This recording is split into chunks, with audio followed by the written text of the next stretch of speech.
Vaya conmigo al texto, entonces comencemos a leer desde del capítulo 5, desde el verso 2. Vamos a leer hasta el verso 15. Siga con su mirada ahí. Verso 2. Miren, dice Pablo, yo, Pablo, les digo que si se dejan circuncidar, dice Cristo, de nada les aprovechará. Verso 3. Otra vez testifico a todo hombre que se circuncida, dice, que está obligado a cumplir toda la ley. De Cristo se han separado ustedes que procuran ser justificados por la ley. De la gracia han caído, dice. Pues nosotros, verso 5, por medio del Espíritu esperamos por la fe la esperanza de justicia. Porque en Cristo Jesús ni la circuncisión ni la incircuncisión significa nada, sino que la fe que obra por amor. Verso 7. Ustedes corrían bien, dice. ¿Quién les impidió obedecer la verdad? Esta persuasión no vino de aquel, refiriéndose a Cristo, que los llama. Un poco de levadura fermenta toda la masa, dice. Yo tengo confianza respecto a ustedes, verso 10, en el Señor, de que no optarán por otro punto de vista. Pero el que los perturba, dice, llevará su castigo, quien quiera que sea. Pero yo, verso 11, hermanos, si todavía predico la circuncisión, ¿por qué soy perseguido aún? En tal caso, el escándalo de la cruz ha sido quitado. Ojalá que los perturban, dice, también se mutilaran. Porque ustedes, verso 13, hermanos, a la libertad fueron llamados, solo que no usen la libertad como pretexto para la carne, sino sírvanse por amor los unos a los otros. Verso 14, porque toda la ley en una palabra se cumple en el precepto, amarás a tu prójimo como a ti mismo. Y verso 15, pero si ustedes se muerden y se devoran unos a otros, tengan cuidado, no sea que se consuman unos a otros. Amén.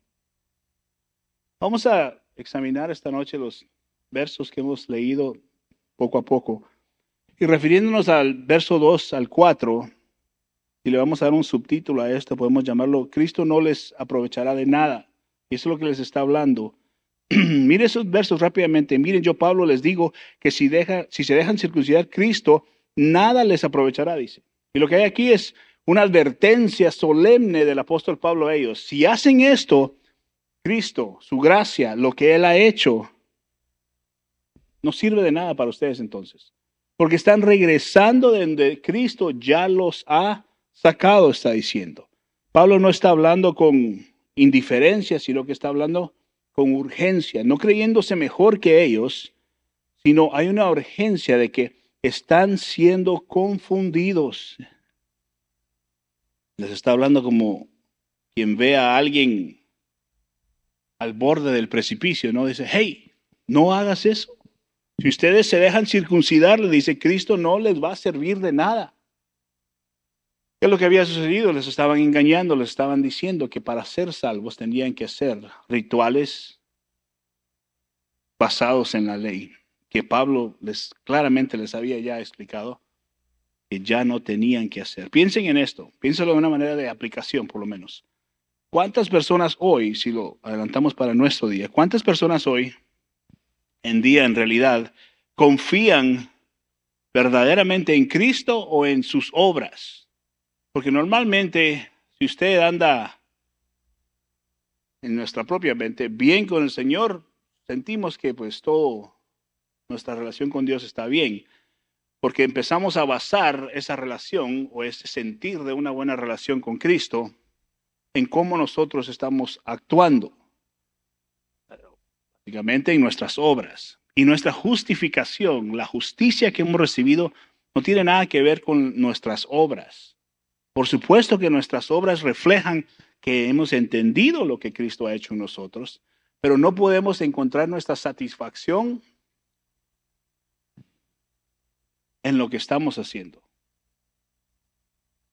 en el sentido para bien, sino que nuestra satisfacción y nuestra confianza y la llenura que sentimos, la paz que sentimos, está totalmente y solamente en lo que Cristo Jesús hizo en la cruz del Calvario. Amén.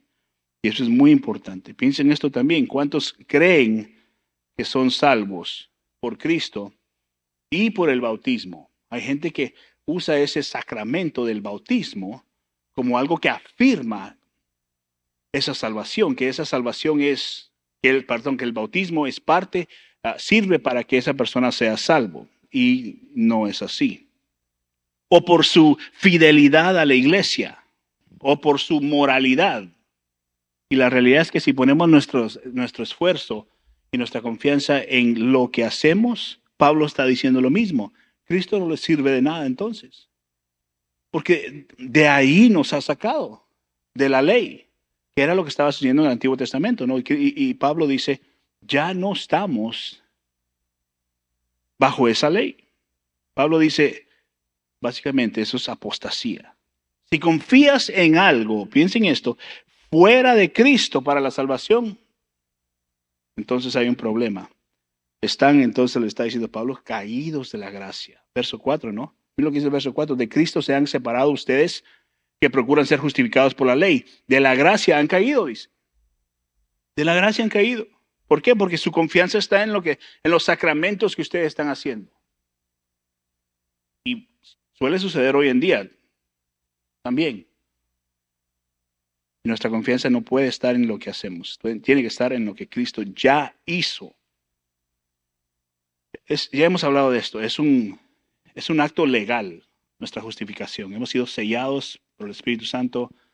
La justificación que hemos recibido por lo que Cristo hizo en la cruz del Calvario sucedió y ya no puede ser removido para todo aquel que ha sido comprado y limpiado por la sangre de Cristo.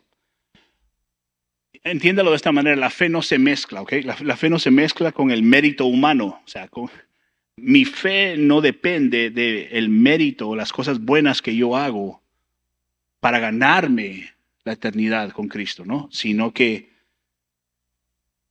piénselo de esto, si añadimos obras, anulamos el evangelio de Cristo Jesús. Entonces no podemos tener nuestra confianza en nuestras obras. Ahora, nuestras buenas obras, la Biblia habla, hemos sido salvos, hemos sido creados, ¿para qué? Para buenas obras. Eso es evidencia, no sirve para salvarnos. Amén. Ya hemos hablado de esto y piense de esto. ¿Se recuerda el fariseo y el publicano? Vaya a Lucas rápidamente, vamos a leer unos versos. Lucas capítulo 18, cuando el fariseo y el publicano tienen este encuentro. Verso 9, Lucas 9 al 14. Dijo también Jesús esta parábola a unos que confiaban en sí mismos como justos y despreciaban a los demás. Verso 10. 2 hombres subieron al templo a orar. Uno era fariseo y el otro recaudador de impuestos. Hemos hablado de cómo los recaudadores de impuestos eran vistos en esos tiempos, ¿no? El fariseo, verso 11, puesto en pie, oraba para sí de esta manera. Dios, te doy gracias porque no soy como los demás hombres, estafadores, injustos, adúlteros, ni aun como este recaudador de impuestos. Yo ayuno 2 veces por semana, doy el diezmo de todo lo que gano, verso 13, pero el recaudador de impuestos, de pie y a cierta distancia, dice, no quería ni siquiera alzar los ojos al cielo, sino que se golpeaba el pecho diciendo, Dios, ten piedad de mí, pecador. 14. Les digo, dice el verso, que éste descendió a su casa justificado, pero aquel no, porque todo el que se engrandece será humillado, pero el que se humilla será engrandecido. ¿Qué era lo que estaba pasando? El fariseo estaba confiando en sus obras, que es lo que nosotros no podemos caer en ese patrón. Tal vez no lo vemos como este hombre lo estaba viendo, pero en nuestro subconsciente, en nuestras acciones, consideramos, bueno, si soy fiel a la iglesia, si hago esto, si doy a la iglesia, que es lo que él estaba poniendo su confianza, que por esos méritos, él hasta se comparaba, por lo menos no soy como estos, especialmente este recaudador de impuestos. Y que nos suele suceder a nosotros tristemente si no tenemos cuidado, donde apuntamos nuestros ojos, nuestras manos a los de afuera. Por lo menos no soy como esos, ¿no? Y Jesús claramente nos da el ejemplo acá. Eso no puede ser. El publicano reconoce la misericordia de Dios. Solo uno de ellos fue justificado. ¿El qué? El que entendió que no es digno ni de alzar sus ojos. ¿Por qué? Porque reconoció que era un pecador. Esa es la actitud. Venimos aquí, nos reunimos, todos tenemos un papel que conllevar en el cuerpo de Cristo y reconocemos que lo que hagamos es por la gracia y la misericordia de Dios, no porque merecemos nada. Yo hablo con mi hijo de vez en cuando, tiene 12 años ahorita, y yo creo que ya está cansado de oírlo, pero no voy a dejar de decírselo. Es que él no se merece nada. Yo le digo, no te mereces nada de lo que nosotros no nos merecemos nada de lo que tenemos. Y se lo trato de, no para que él piense que mal o tenga una mente inferior, sino que para que entienda que todo lo que se tiene es porque Dios es bueno y misericordioso. Nada de lo que tenemos, aún el esfuerzo que hagamos por las cosas, si Dios no nos diera la vida y las fuerzas para hacer ese esfuerzo, no pudiésemos alcanzar las cosas. Y creo que ya está cansado de escucharme, pero de todos modos se lo sigo diciendo. ¿Por qué? Porque creo que por lo menos es tener esa manera de pensar cuando ya uno es adulto, no solo nos mantiene humildes, considero yo, porque sabemos que no son nuestras habilidades ni nuestra capacidad, sino que es la pura misericordia de Dios. Amén. Y esto es una manera de mantenernos nosotros con los pies en la tierra, sabiendo que aunque cosas buenas sucedan, aunque estemos pasando por cosas difíciles, el dador de las cosas buenas y a veces el dador de las dificultades en nuestras vidas es Dios mismo. Y todas tienen un propósito. Y de ahí que nadie nos mueva. Amén. Él añade, el apóstol Pablo, el que añade, algo a la cruz del Calvario, está básicamente removiendo el valor y el poder de la cruz para salvarnos. Entonces, no podemos agregarle nada a lo que Cristo ya hizo. Amén. Eso es muy importante. Punto número 2, si lo queremos ver así, o subtítulo número 2, es el verso 5 y 6. Esperamos por la fe, la justicia. Mire los versos rápidamente, 5 y 6. Dice, pues nosotros por medio del Espíritu, dice, esperamos por la fe, la esperanza de justicia, porque en Cristo Jesús ni la circuncisión ni la incircuncisión, dice, significa nada, sino la fe por obra, que dice, por obra por amor, dice. El punto entonces acá es básicamente que el cristiano vive por el Espíritu, no por la carne, espera la justicia que proviene de Dios, no de su esfuerzo religioso, no de hacer ciertos sacramentos religiosos. No hay mérito, les está diciendo el apóstol Pablo, en la circuncisión, ni tampoco en la incircuncisión, solo en nuestra fe en Cristo Jesús. Y la fe que tenemos siempre va a obrar por el amor. La justificación es por fe, no por ritos o por méritos. Y eso básicamente va a producir amor y no orgullo. ¿Por qué? Porque no nos vamos a considerar nosotros los autores de ciertas bondades que Dios nos está dando. Al contrario, sabemos que todo viene completamente de la mano de Dios. Ahora, piénselo de esta manera. Tenemos hoy en día, en este caso el apóstol Pablo estaba hablando de la circuncisión literal, que ellos decían, si no eres circuncidado, entonces no eres salvo. Hoy en día podemos llamar las circuncisiones modernas, que básicamente son reglas, ¿no? Hechas por los hombres, legalismo disfrazado de santidad. Y eso suele suceder, espero que no acá, nunca, pero suele suceder dentro del cuerpo de Cristo. Legalismo disfrazado de santidad. Y Dios no se agrada de esto para nada. ¿Por qué? Porque nuestras obras son muertas. El que quiere una fe viva, ¿qué tiene que hacer? Se tiene que manifestar en amor. ¿Confiando en quién? En Cristo Jesús. Ahora, déjeme hacer un par de preguntas. ¿Tu fe qué está produciendo? ¿Está produciendo amor o su fe está produciendo un orgullo religioso? ¿Por qué digo esto? Porque muchas veces pensamos, porque estamos perseverando en nuestra fe, confiamos en la perseverancia que estamos haciendo con nuestras propias fuerzas muchas veces y nos confiamos en la constancia de hacer las cosas que aparentemente son muy religiosas y muy santas, cuando en realidad simple y sencillamente eso es un resultado de lo que Cristo Jesús ya ha hecho por nosotros. Así que nuestra fe tiene que estar produciendo amor. Y el amor va a producir gracia, va a producir misericordia. Vamos a ver a los demás como Cristo ve a los demás, ¿no? Que esa es la idea, muy importante. Porque la fe genuina obra siempre por amor y no por imposición. No por, tienes que hacer esto. Aquí están estas 5 reglas, aquí están estas 10 cosas que tienes que estar haciendo, ¿no?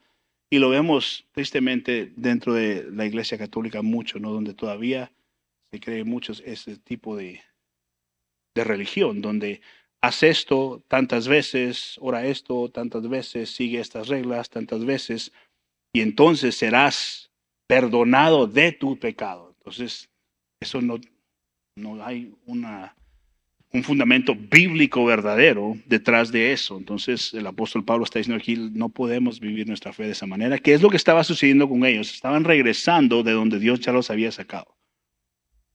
Versos 7 al 10. Y aquí es donde él les pregunta, ¿quién los desvió? ¿Qué pasó? ¿Por qué ahora están confiando en esto? Mire rápidamente, verso 7. Ustedes corrían bien. Seguro que él estaba un poco confundido. ¿Qué pasó? ¿Quién les impidió obedecer a la verdad? Esta persuasión, dice, no vino de aquel, o sea, de Cristo, que los ha llamado, que los llama. Un poco de levadura fermenta toda la masa. Y verso 10, yo tengo confianza respecto a ustedes en el Señor de que no optarán por otro punto de vista, pero que los perturba, dice, llevará su castigo, quien quiera que sea. O sea, él no estaba 100% seguro quién había causado todo esto. Mire, dentro de la iglesia sucede muchas veces, donde hay comentarios, hay esto, hay alguien que dice esto, alguien que dice, pero mira esto, cree esto. Tristemente sucede hasta hoy en día. Y la única manera que nos guardamos nuestro corazón es nosotros manteniéndonos perseverantes en la palabra de Dios. O sea, tenemos que cuidar nuestra fe. La manera que alguien cuida su fe, y déjeme decirle esto, míreme acá por favor, no es diciéndole amén a todo el que se para aquí atrás.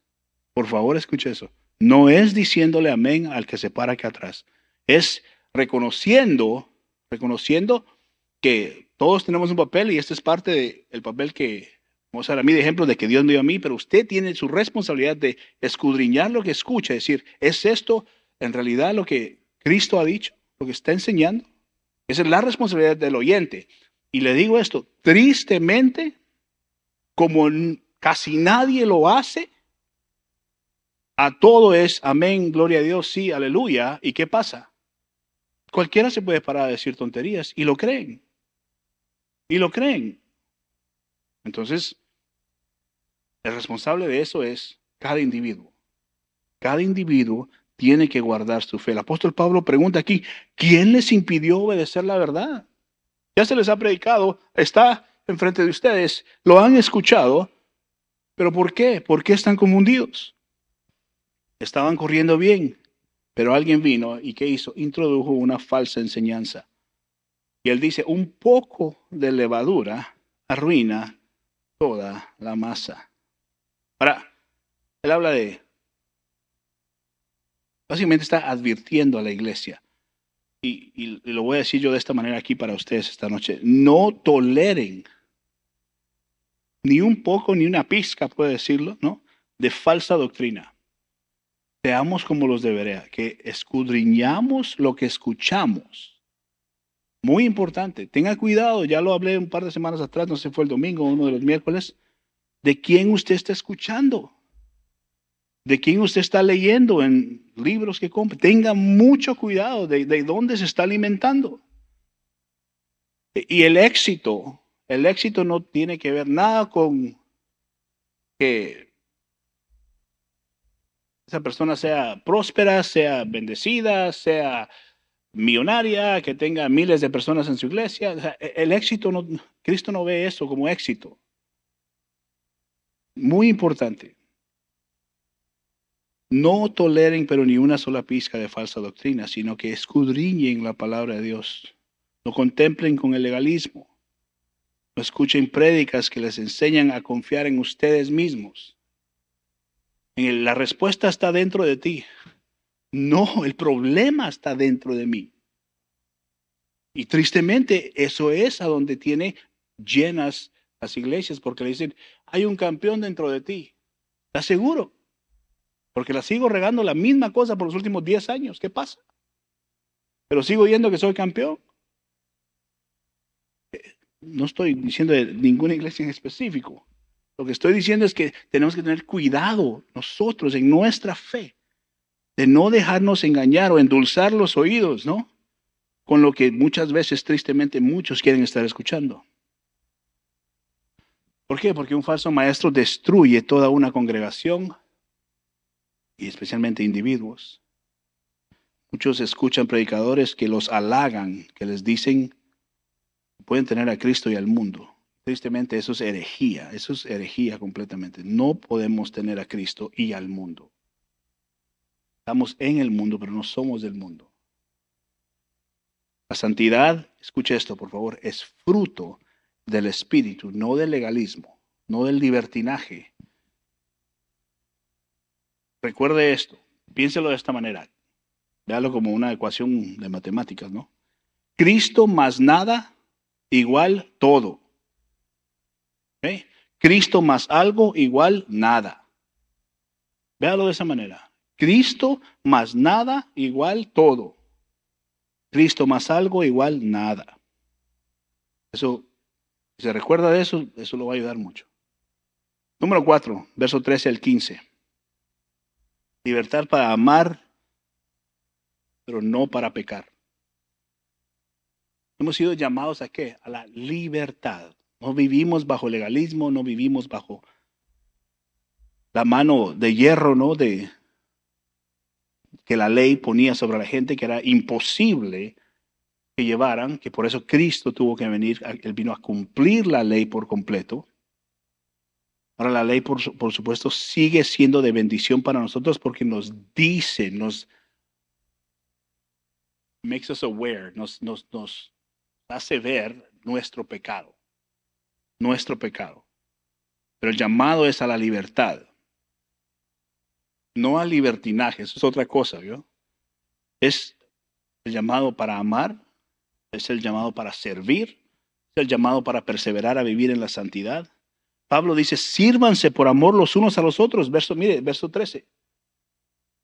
Porque ustedes, hermanos, a libertad fueron llamados, dice, solo que no usen la libertad como pretexto para la carne, dice, sino sírvanse por amor los unos a los otros. Porque toda la ley, en una palabra, se cumple en el precepto, dice, amarás a tu prójimo como a ti mismo. Muy importante. Vaya Juan, rápidamente, vamos a ver Juan. Capítulo 13. Juan capítulo 13.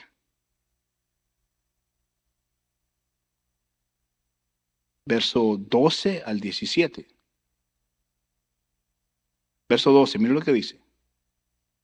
Entonces, cuando acabó de lavarle los pies, obvio es Cristo, tomó su manto y sentándose a la mesa otra vez les dijo, ¿saben lo que les he hecho? Ustedes me llaman maestro y señor, y tienen razón, porque lo soy. Pues si yo soy el Señor y el maestro, les lavé los pies, dice, ustedes también, dice, pero si yo, el Señor y el maestro, les lavé los pies, ustedes también deben lavarse los pies unos a otros. Porque les he dado ejemplo, para que como yo les he hecho, también ustedes lo hagan. En verdad les digo que un siervo no es mayor que su Señor, ni un enviado es mayor que el que lo envió. Si saben esto, serán felices si lo practican. Ahora quiero aclarar esto que en muchos lugares, una vez más, y tristemente se va inclinando al legalismo, toman esto literal donde empiezan a lavar los pies a la gente. No tiene que lavarle los pies a nadie, yo no se preocupe, por favor. No tiene que, para mostrar que usted es humilde, no tiene que lavarle los pies a su líder, a su pastor, a su... No, no tiene que hacer nada de eso. Esto tiene que ver con la actitud de su corazón. Actitud de su corazón, muy importante. Cómo la postura del corazón hacia cómo caminamos nuestra fe en Cristo Jesús, donde una de servidumbre, una de humildad, una de reconocer en realidad que es Cristo el que está a cargo, que Dios ha delegado posiciones y ha delegado responsabilidades para que todos en el cuerpo de Cristo hagamos lo que Dios nos ha mandado a hacer. Mire, el que era libre se hizo siervo. ¿Okay? Ese es Cristo. Se hizo siervo. Él vino del cielo. No tenía que hacerlo, pero lo hizo por amor. Y ese amor lo llevó a ¿qué? A humillarse. Al punto donde murió en la cruz del Calvario crucificado por gente que no lo merecía. Mire, el que ha sido verdaderamente libre, todo individuo que ha sido verdaderamente libre, siempre va a amar humildemente, sinceramente, y va a servir sinceramente. El que ha sido verdaderamente liberado no va a destruir, no se va a devorar los unos a los otros, sino que al contrario, va a edificar al cuerpo de Cristo y se va a entregar al servicio de Cristo. Tenemos que cuidar mucho lo que hablamos, lo que sale de nuestra boca, aún dentro del cuerpo de Cristo. No destruir, no devorar, no gossip, chismosear. Es triste que eso sigue sucediendo aún dentro del cuerpo de Cristo, pero no debe de ser así. Al contrario, sea parte de aquellas personas que edifican el cuerpo de Cristo.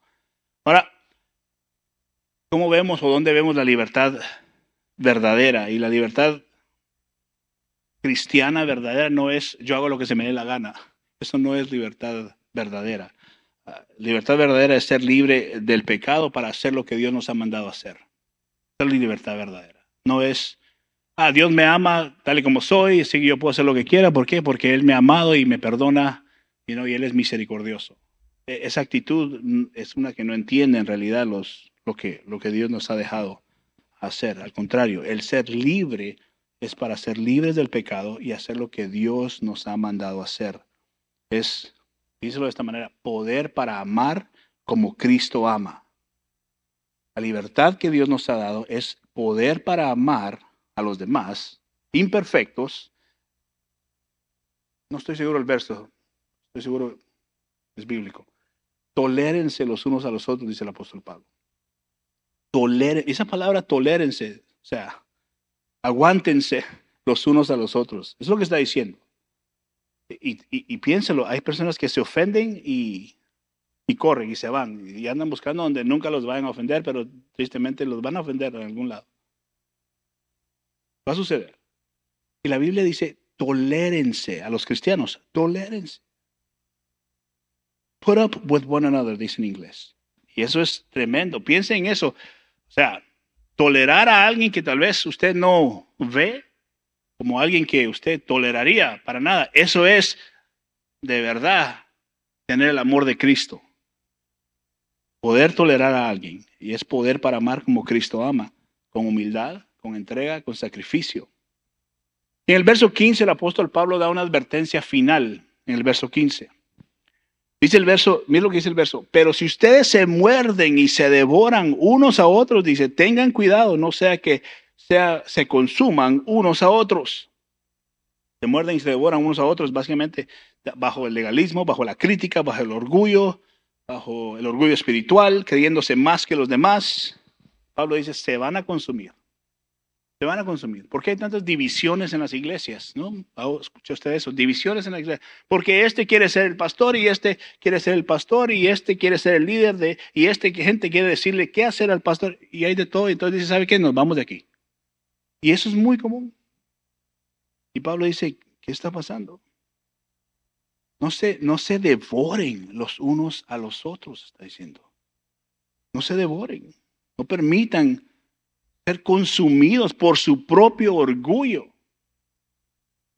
La pregunta es entonces, ¿dónde está el amor de Dios en esas situaciones? ¿Dónde está la humildad a la cual hemos sido llamados? Déjeme darle rápidamente 4 prácticas bíblicas para que usted haga, para empezar a fortalecer en realidad y entender esto un poquito más claro. Número 1, examine su fe continuamente. Examine su fe continuamente y pregúntese, ¿confío yo solamente en Cristo para mi salvación o confío en mis obras, confío en mi iglesia, confío en mi moralidad, confío en la manera en que yo sirvo? Examínese. ¿Está totalmente mi confianza en Cristo Jesús o en las cosas que yo hago, en lo ocupado que me mantengo? Muy importante, porque muchos piensan que porque están activos y ocupados en la iglesia, que de alguna manera eso es tener una relación con Cristo. Tener una relación con Cristo no es predicar todos los domingos aquí. Te digo porque a mí, yo he tenido que entender eso, porque yo tengo el tiempo que tengo que sacar para estudiar, para prepararme, pero eso no es mi relación con Cristo. Esa es mi responsabilidad. Mi relación con Cristo es aparte de esto, donde yo tengo que estar asegurando de mantener una relación continua con el Señor. Amén.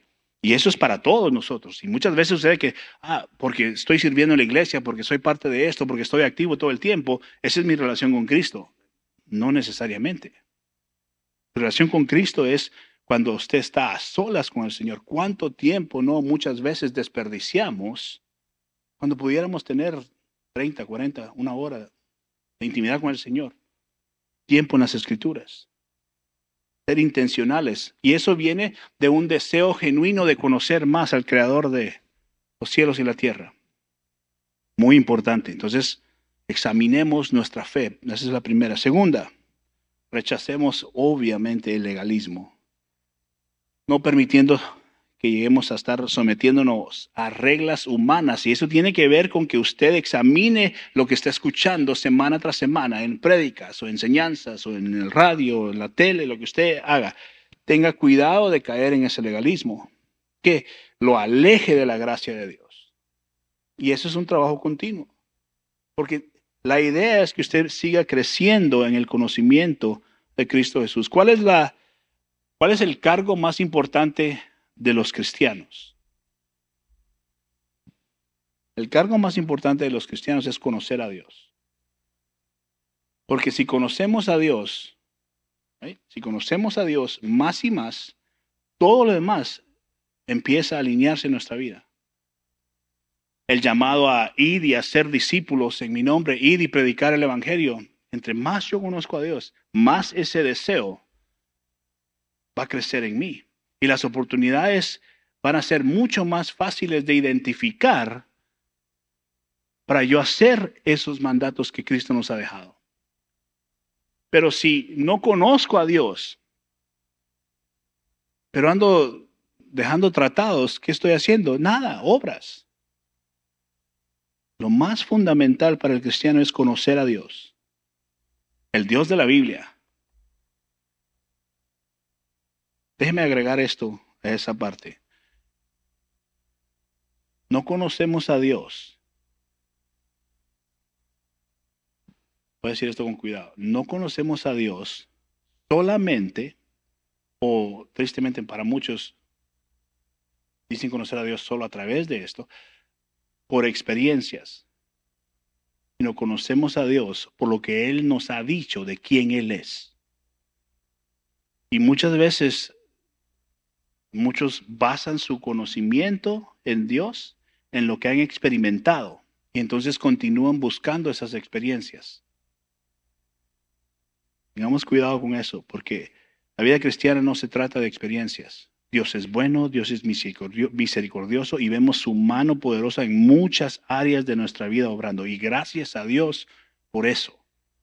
Pero la manera en que conocemos a nuestro Dios es lo que Él mismo nos ha dejado para que conozcamos de Él. Amén. Así que tengamos cuidado con buscar experiencia más de entendimiento y conocimiento de Dios.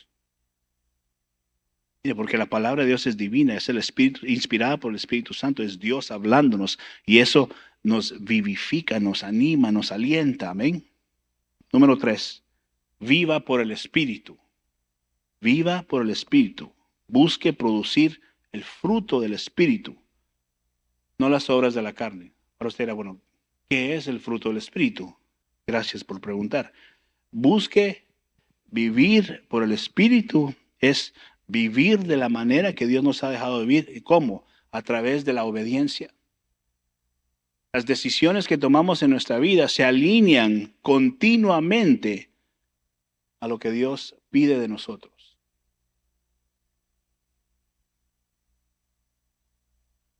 Hemos estado orando con mi esposa acerca de ciertas cosas que queremos hacer y uno tiene la tendencia muchas veces de querer, Señor, dame paz o dame una señal, o no tanto yo, ¿verdad? Pero es una oración muy común dentro del cristiano para yo saber si tomo esta decisión o esta, ¿no?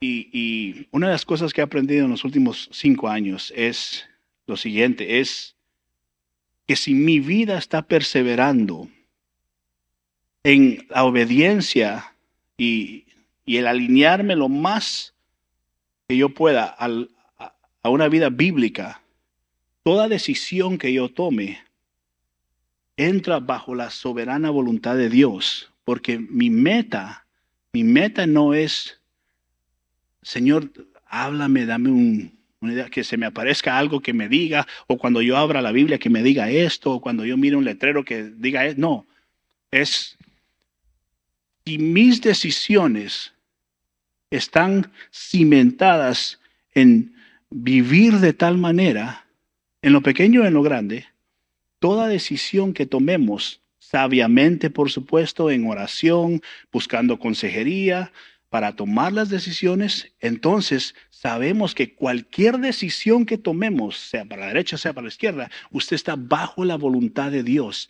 y no andamos buscando señales y prodigios, sino estamos seguros de que las decisiones que estamos tomando son aquellas que Dios respalda. Amén. Entonces, no buscamos la experiencia, buscamos conocer al Dios de la Biblia. Cuando tomamos decisiones estamos seguros. ¿Ven? Entonces, así comenzamos a vivir por el Espíritu. Muy importante. Y el Espíritu Santo se mueve. Mire, el milagro más grande que sucede todos los días, y nadie tristemente se da cuenta de esto muchas veces, es que las obras, las decisiones que tomamos todos los días, de alguna manera terminan siendo la voluntad de Dios para aquellos que aman a Dios. Piensen eso. De alguna manera, sus decisiones libres que usted está tomando obran dentro de la voluntad predeterminada de Dios en su soberanía. Él usa sus decisiones, las suyas y las mías, para que su voluntad se haga para todo aquel que ama a Cristo. Por eso, cuando tomamos una decisión como hijos e hijas de Dios, la tomamos en confianza y con certeza de que Dios respalda a sus hijos, de que Dios guarda a sus hijos. Amén. ¿Cuál vamos? 3, 4, nos toca la 4. Y la última, 4. Ame en libertad.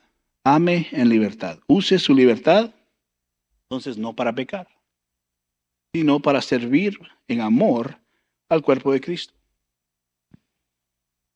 No porque Cristo nos ama, no porque Cristo nos ha salvado, no porque sabemos que Él es bueno y misericordioso, tomamos decisiones irracionales para pecar.